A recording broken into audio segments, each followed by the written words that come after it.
I had never even been on a film set. I'd never been behind a camera. I didn't know what a DIT was. I didn't know what a gaffer was, what a grip was. I didn't know any of that stuff. I learned all that stuff in a weekend seminar, and then I went and shot my film. Freedom! So fresh, so new. Mr. Paul Hanna. All right, I think I got you here. How you doing, my friend? Good. How are you? I'm good. It's great to see you. Likewise. You keeping safe? Yeah, I go for one walk a day. I mask up and I take about a mile walk and then I come right back. Yeah. No, I feel you. I definitely do the same thing. Get the dog out for a walk a couple times a day and then just in the lab. Maybe we'll just jump in and start with your background and, your career and some of your sort of like learns along the way. I have been a creative soul forever, right? So at 10 and 11, I was directing, church plays and local plays and that kind of thing. Going up into high school, I was doing national speech and debates all over the country. And one of the things that I used to my advantage was to kind of draft a story and in my monologues and things of that nature. And so it was really hard for people to compete creatively because, you can sit up and talk about facts, but to kind of draft a narrative in a creative way was kind of my thing. So then going into, obviously high school, there was all of the, directing and theatrical stuff. And then I had a dance group called the Ebony Boys. And, we did some backup dancing for some big R&B groups. And at one point we had a deal with a studio and that sort of thing. And so theatrically and, theater stuff and music stuff has always been in the backdrop. But when I graduated from college, I went straight into the corporate field and was an executive for, 14 years. So, and while I was doing that, I was making enough money to do the creative stuff and not have the pressure of having to make money at it. So, we were doing plays on the weekend and things of that nature. And then in 2007, as you know, the market crashed. Everything was, you're a little younger than me, so maybe you don't know, but 2007, everything kind of went to crap, right? So the market crashed. Everybody lost their houses. I got laid off a big job, making a lot of money. And I took some of my severance and made my first film, Consensual. And that was because I was approached by a producer at one of my plays that wanted to turn it into a movie, but I didn't know anything about making movies. And so I didn't want to waste anybody else's money learning on it. So I took my own money and I kind of did my own film school on my first film. We shot it in 8 days. And it was a crazy, crazy experience, but that's how I got my feet wet. That's really interesting. So it's funny because I think that's kind of a polarizing approach. You got people like Mark Duplass that talks about, do the $100,000 version on your own. And then you've got, sort of the traditionalists saying like, always use other people's money. Do you think in terms of your ROI, whether that's creative or commercial, was it really worth putting your own money behind that project? Yeah, without a doubt. And the reason why is because, and it may not be the same for everyone, but I was a business person. So I approached it from that aspect. It was like, okay, so what is the right amount of money to put in to try to make a profit? And at the same time, try to make something that has enough production value that it means something, right? And so I forget the guy's name, but he was doing like these 2-day weekend seminars, for independent filmmakers. I wish I knew his name. I'll send it to you, but it was crazy. And what they said was to do a play with 1 or 2 locations as a film. And I'd been doing plays my whole life, in Seattle, we were doing big theater. Seattle's a big theater town. So we were doing huge theater out in Seattle before moving back to LA. So that sounded right to me. So I think that when you use your own money, you're more invested. You got skin in the game. Again, unless you've been working under people, and you understand how to make a film, I just wouldn't use anybody else's money. Now, my situation, I had never even been on a film set. I'd never been behind a camera. I didn't know what a DIT was. I didn't know what a gaffer was, what a grip was. I didn't know any of that stuff. I learned all that stuff in a weekend seminar, and then I went and shot my film. So for me, it was really more about a learning process, and I wanted to put all that pressure on myself to make sure I got it done. Yeah, well, that's really interesting too, because there's also the crowd of people that sort of shits on seminars and that type of training, but I don't think they realize that there are a lot of people out there that are really like deeply creative souls that can you leverage a little bit of information, the basics, the skeleton, and make something really interesting happen. Most of your theatrical stuff was done in Seattle, if I have that right, right? Initially, yes. Did you grow up in LA and then move to Seattle? I did. I moved to Seattle for school. Go Huskies, UW. So I moved to Seattle for school, and I just love the city so much. I ended up staying there about 6 years or so. Again, because I got a job, an incredible job right out of college. So I never intended to move back to LA. But I had a friend. I met a guy who was working on a big record album recording, and I came out for the summer. And it was just so big, I ended up staying for that, and then in the beginning, another big corporate gig out here. So, what was it that moved the needle for you in terms of actually saying, like, yes, I'm going to go back to LA, I'm going to make films? Where was there like a real turning point for you there? I think it just was the reality that in terms of movie making, obviously it's, there's a few places, at least back then there was a few places. Atlanta hadn't really blown up yet. The tax incentive market hadn't really grown yet. So it was LA, New York, and a couple other places, right? So being in LA, you just had access to so much crews, so many resources. So I just figured if I was really going to take a stab in the creative world on a professional basis in terms of making a living at it, that LA was the best place to be. And I grew up in LA too, so I had family here and that sort of thing. When you made your first film, this theatrical play that you had turned into this film, what made you, what was the moment that you decided that was going to be the new career direction? Was it after that project sold? Were you still doing like overlapping? Yeah, no, I was still working literally full time as an operations executive running this law firm. And they were so sweet. They actually let me shoot a scene there on the weekend of my movie. So, we shot 8 days. We shot 2.5 weekends in a row. We didn't even shoot any weekdays. So 2.5 weekends in a row. And then we went straight into post. So for me, once I got it done, I probably never would have gone full time into filmmaking unless, again, the recession, kind of hit again, and the economy kind of fell, and I ended up being laid off there. And so for me, it really was, okay, maybe this is a sign, it's just like, I need to make my own money, create my own future. And so that's what really did it for me. What would you say to people that are maybe in that situation now? Because I know a lot of people, especially the generation that's coming up, is, I think, having to release a lot of ideas, a lot of nostalgic ideas over what it means to be a professional filmmaker. We have this idea in our heads that, you're going to be the Errol Flynn era director, where you'd make your one film a year for your studio and that's your thing. And I think, I don't know, aside from real major players out there like the Christopher Nolans of the world, that's just kind of a dying breed. And it's a beautiful thing, but I think expectations get in the way with a lot of people looking at their own sort of like trajectory and what skills they need to overlap to make those things happen. What would you say to someone who's in a space where they're, working a job and doing stuff on the weekends, or, working on the weekends so they can do film during the week?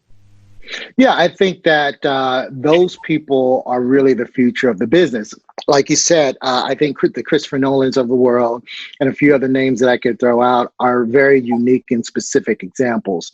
I think for the rest of us, we have to take every opportunity that we can to really hone our craft.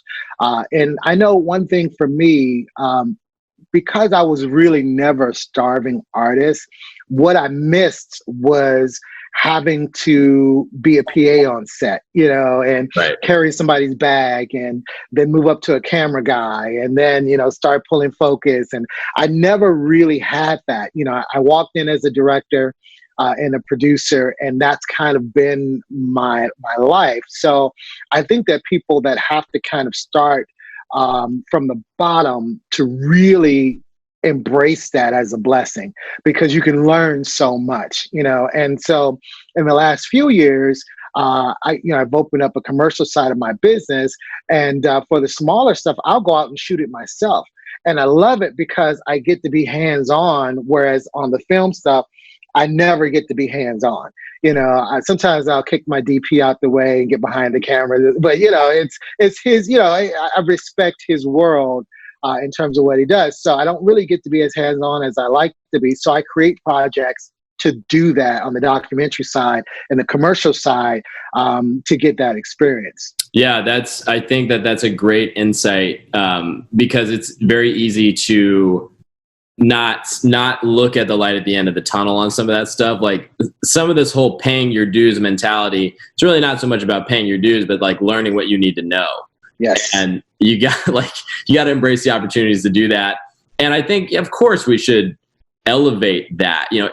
Everything we do, every project we do, like let's elevate it. Let's do something bigger, better, different. Let's try new things, but not to despise the learning process, the growth process, the being present where you are. How did you know that it was going to work? Like other than the economic realities that sort of like invited you into making more films, was there a moment that you knew like creatively that this is something I'm good at that I really want to keep my hands on? Yeah. Some of those terms are subjective, right? Whether you're good or you suck, it just depends. I've seen movies make $100 million that I thought were terrible. And I've seen movies that I thought were great that completely bombed in every financial aspect. So I think you got to be your best self, tell your story, right? So if you tell your story the best that you can, including how much time you had to shoot it, how much money you had to shoot it, how many resources you had to shoot it, I think that you get some satisfaction from that. So from my perspective, I think it's best to always approach it that way. And for me, when I knew it was going to work is when people started to offer me money to do what I love to do. That was it for me. So I started off by using my own money. My plays were my own money, and then I got hired to direct bigger theatrical stuff. But when I had a guy come to me basically, and I had a couple of distribution deals for my first film, Consensual, and I had a guy who came to me who wanted to distribute it, but he also wanted to offer me a 4-picture deal to do more films. So it was less money on the distribution side, but it was an opportunity to continue to do films. So I took that deal, obviously, and the first movie we made together sold immediately, broadcast, right? And then I kind of started to see what they wanted in terms of reconciling the creative and the business aspect of it, because you have to do that as a creator. Now, if you just want to be a creator, go ahead and do that. But if you want to be successful, make a living at this, you've got to reconcile the two sides. So for me, I had to, once I understood what they wanted business-wise, I approached it as a corporate executive and how do I make money off of this? And once they started paying me for that, then I knew I didn't want to do anything else in life. What are some things that you would recommend for people to be able to kind of make that switch without compromising the quality of the creative, but kind of understanding how to optimize a creative for that end business result? Yeah, the first thing is you have to have humility, right? And, this game has been going for a long time, and, you're never going to be LeBron James in this game unless you're LeBron James. But for the rest of us, right, the rest of us we have to understand what it is. And so the first thing I found out is with my film Consensual, I had this thing about the industry. I'm like, I'm not using any celebrities. I'm not doing the Hollywood thing. I want something pure. I'm going to get these actors. They're going to all come audition. And that's what I did, right? I didn't have a single celebrity name in that film. And all I heard for the next 5 years is, man, if you had put some celebrities in that film, you would have made $1 million or whatever it was, right? Yeah. And so I had to kind of swallow that and really embrace, okay, Hollywood runs on celebrities, and again, they're the outliers where you have these films with no celebrities in it that do really well. But again, you play the percentages, right? What is the percentage of those films that actually get distribution and able to make, money and pay your investors back? Because that was important to me as a business person. If I'm going to take somebody's money, I want to be able to get it back. So that was incredibly important for me. And up to this day, out of, 25, 30 films, there's only been one film that I didn't make the money back on. And I'm still working that film today because it just grates on me. Yeah. And it was a great film. So the pitfalls for me was really understanding the market and embracing that instead of trying to rebel against it. So understand what the market is, but don't necessarily play to the market because the market changes like that. What's hot today is not hot by the time you're in post-production on the film that you did just because it was hot. I learned that lesson too. So for me, it was just about understanding the market and understanding the trajectory of the market and trying to make the best film that fit that criteria that I possibly could. It's easy to get stuck in an era of the market, and I think what we're being challenged with right now is how we look at, and to borrow your terms, like the trajectory of the market and understanding the trajectory of the market with a really kind of unprecedented situation. What are ways that we can optimize what we're doing right now to be really productive, helpful members of the industry, in this, what is inevitably going to be a big upswing? Yeah, I think that nothing replaces talent and skill, right? So it's a great opportunity to hone our skills and really embrace and develop our talent. So I know for me, out here in LA, last week it rained the entire week.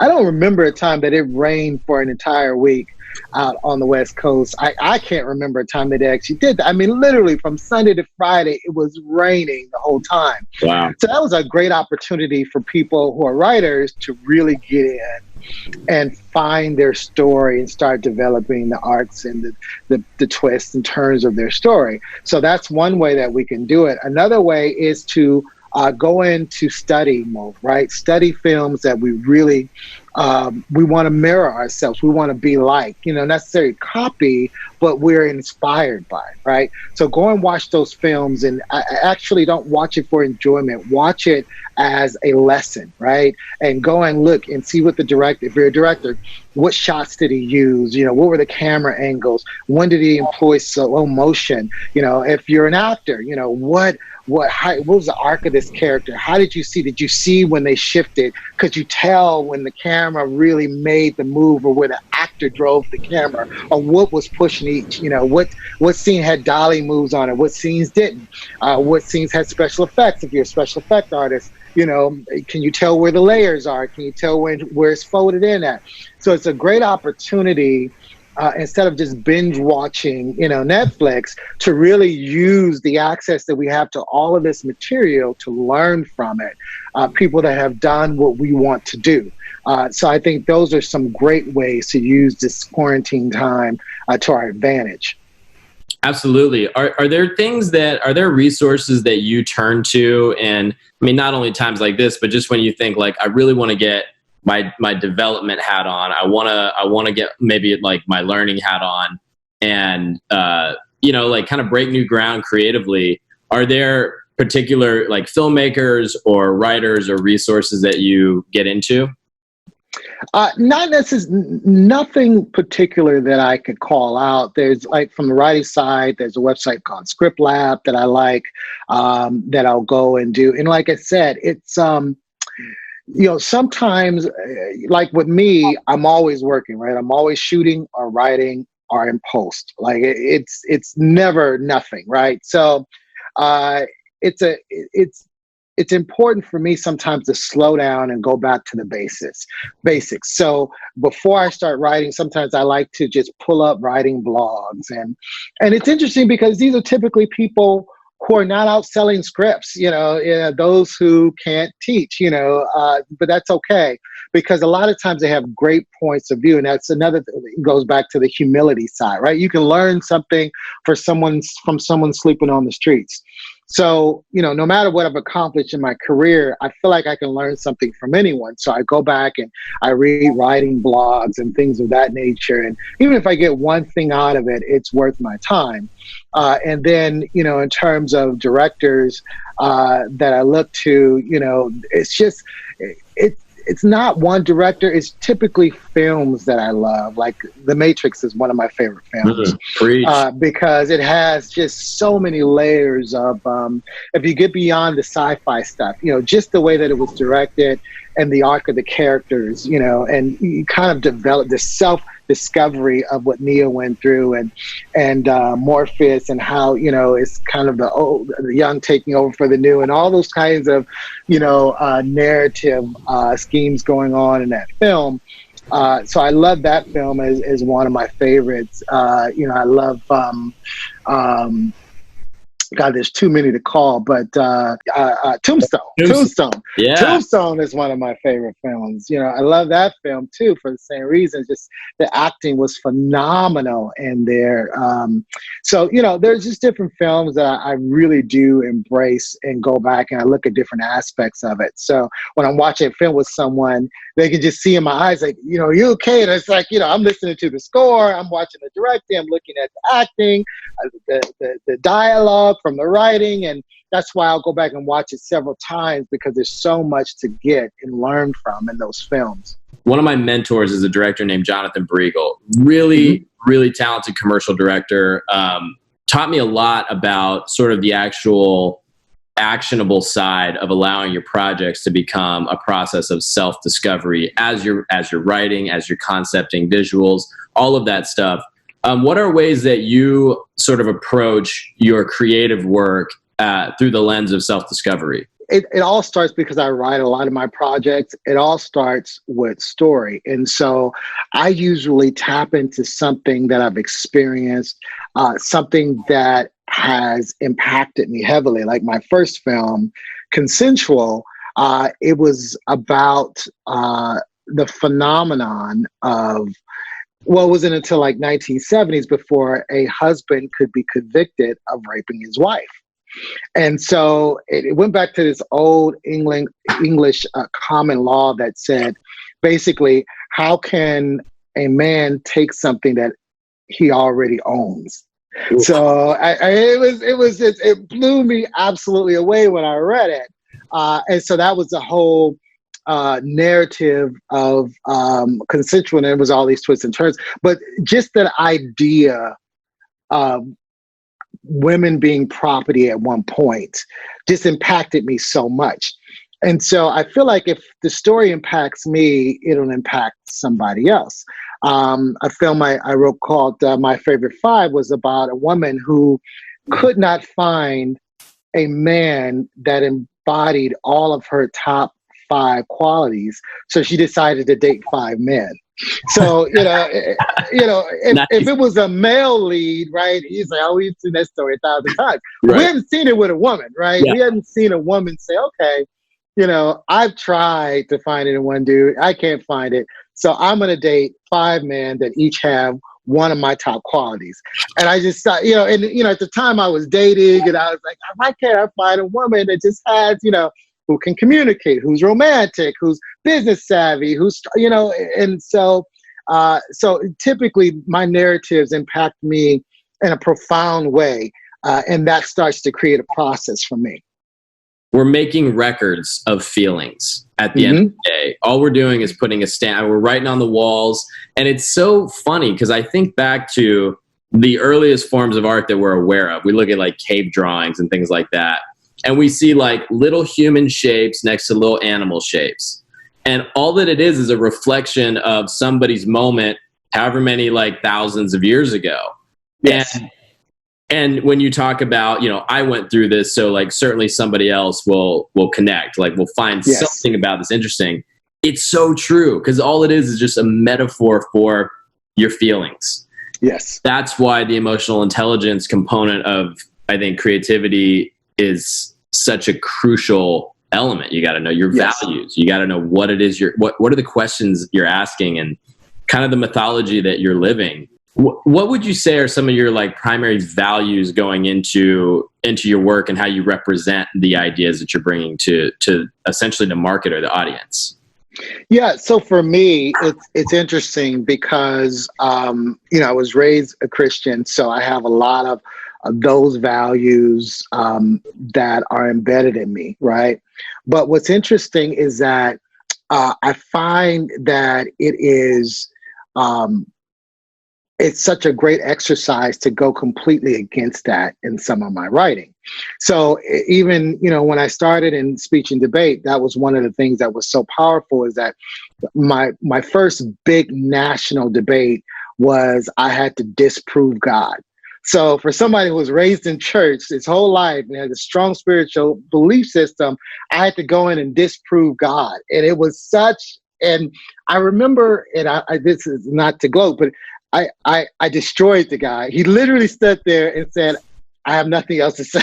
Wow. And that, yeah, and it was this an amazing feeling, because I didn't believe anything that I was saying, but the creative exercise of drawing a narrative out of a strong idea was powerful. And, of course, I've used that in my writing going forward. So it doesn't have to be values that you necessarily prescribe to or subscribe to. It can be values that you just find so strong that you can draw a narrative out of.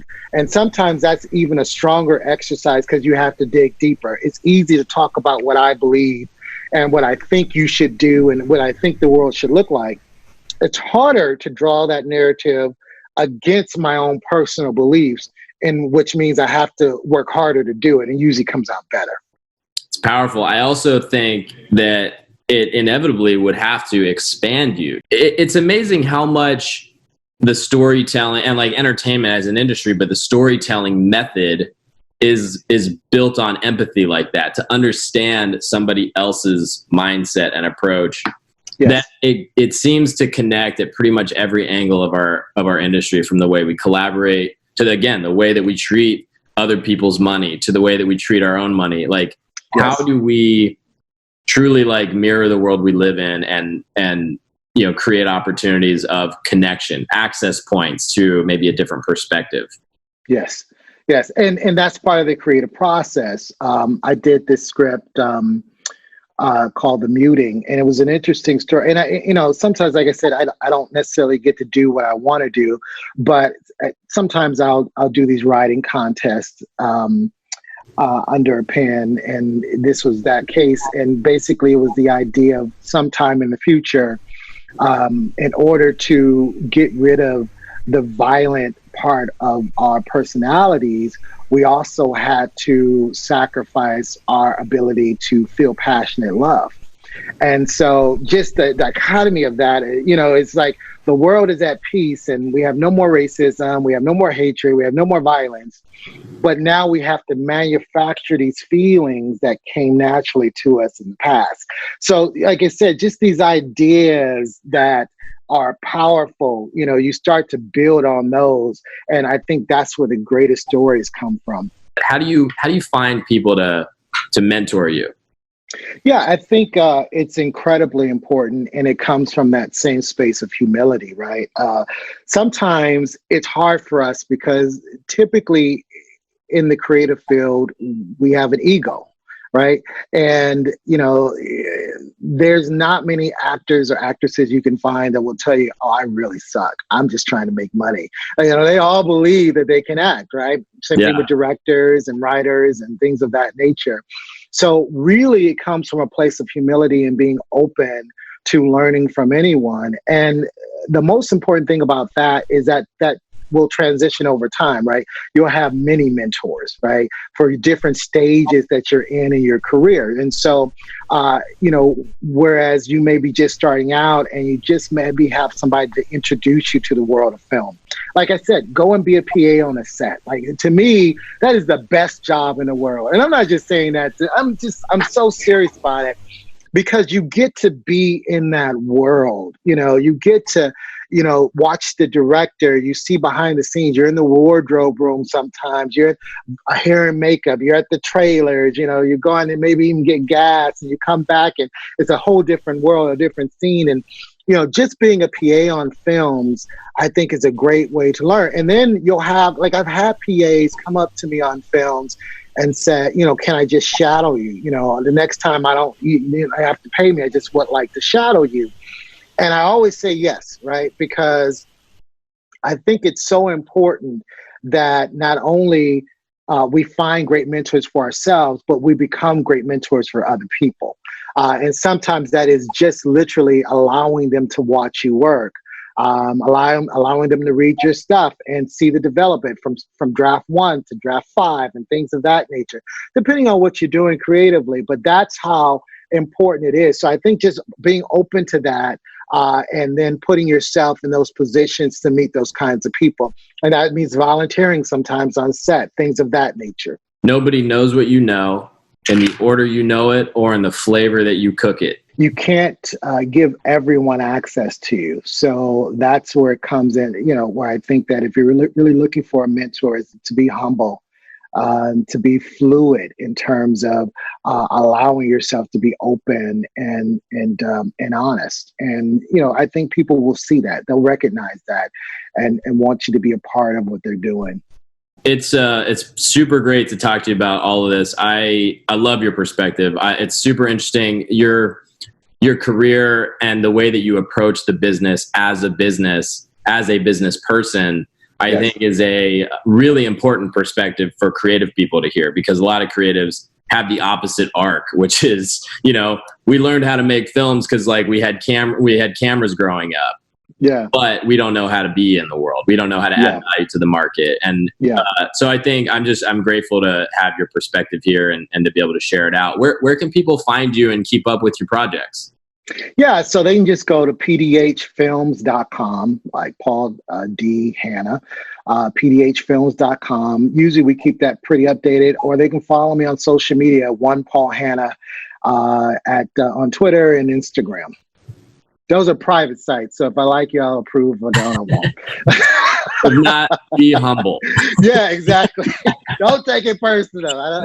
I'm choosy about who I let into my world. So. Absolutely. You got to be. Paul, it's great to talk to you. I appreciate you hopping on today. And looking forward to continuing to collaborate and learn from and, just work with you. Likewise. I appreciate it. Thanks for the opportunity.